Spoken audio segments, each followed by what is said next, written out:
Halo sahabat Firdaus, jumpa lagi dengan saya Pastor Vincent MSF dalam Renungan Firdaus hari ini, hari Minggu tanggal 18 September 2022. Salam sehat dan bahagia selalu untuk Anda dan keluarga Anda dimanapun Anda berada saat ini. Sahabat Firdaus yang terkasih, hari ini melalui Injil, khususnya Injil Lukas bab 16 ayat 1 sampai 13 membicarakan tentang bendahara yang tidak jujur.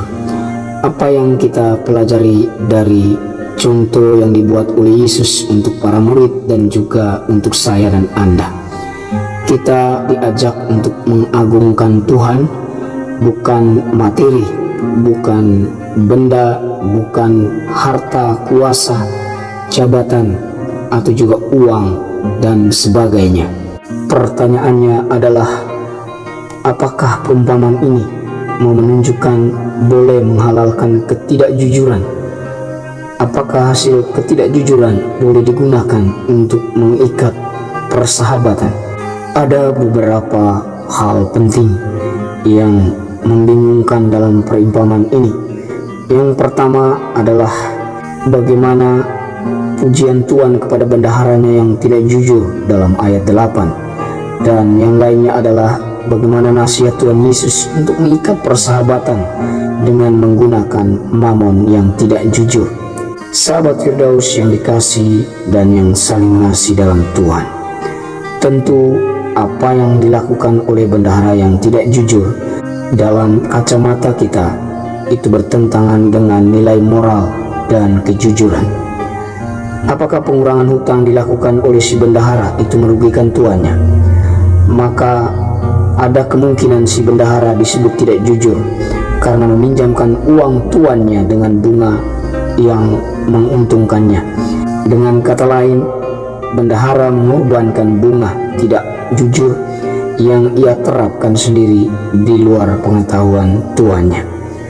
Dan kita melihat bagaimana Tuhan Yesus memuji motivasi si bendahara yang kurang tulus berbuat baik saat ini supaya menerima balasan di kemudian hari. Tentu Yesus hanya menyoroti kecerdikan bendahara yang tidak jujur itu.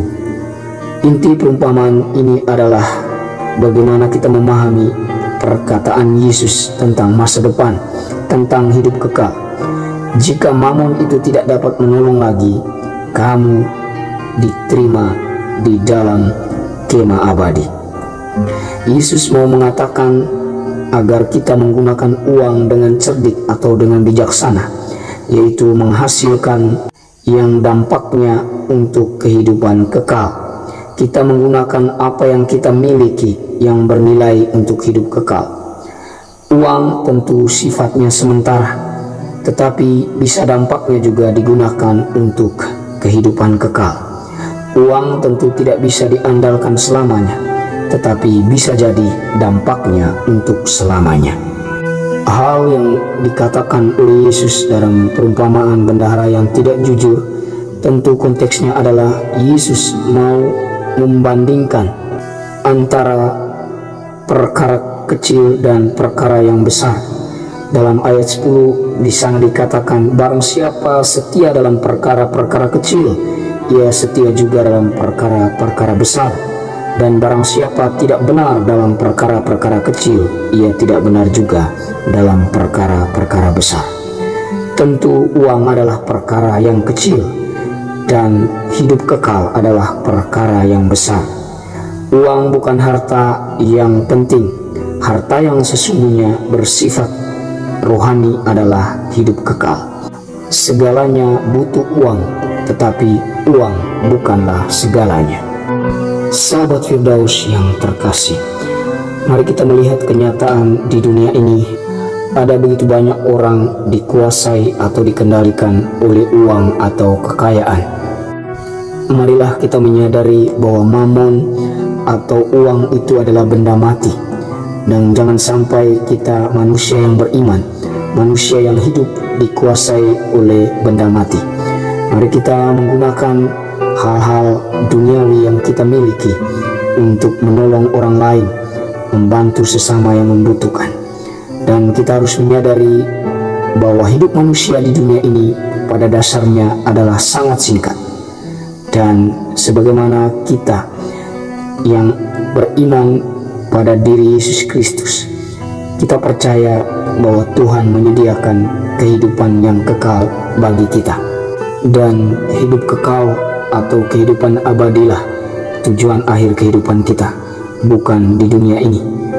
Maka kita diajak, dikuatkan oleh firman hari ini, belajar dari bendahara yang menatap masa depan dan mempergunakan waktu yang ada sebelum ia dipecat oleh tuannya. Kita diajak untuk memanfaatkan segala berkat, rahmat, dan anugerah Tuhan dalam kehidupan kita di dunia ini untuk tujuan kehidupan kekal. Karena pada akhirnya apa yang kita miliki dunia ini akan ditinggalkan, tak satu pun dapat dibawa.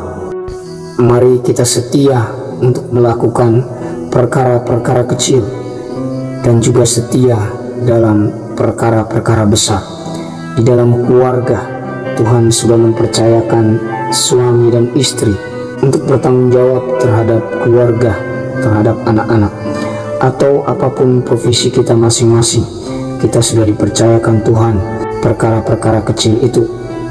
Maka kita diajak untuk tetap setia melakukannya dengan tulus dan jujur. Dan kita juga menjadi orang kepercayaan Tuhan dalam kehidupan kita. Tuhan Yesus mengingatkan kita, janganlah kamu mengumpulkan harta di bumi ingat dan karat merusakkannya, dan pencuri membongkar serta mencurinya. Tetapi kumpulkanlah bagimu harta di surga. Di surga ingat dan karat tidak merusakkannya, dan pencuri tidak membongkar serta mencurinya. Bagaimana dengan Anda dan saya?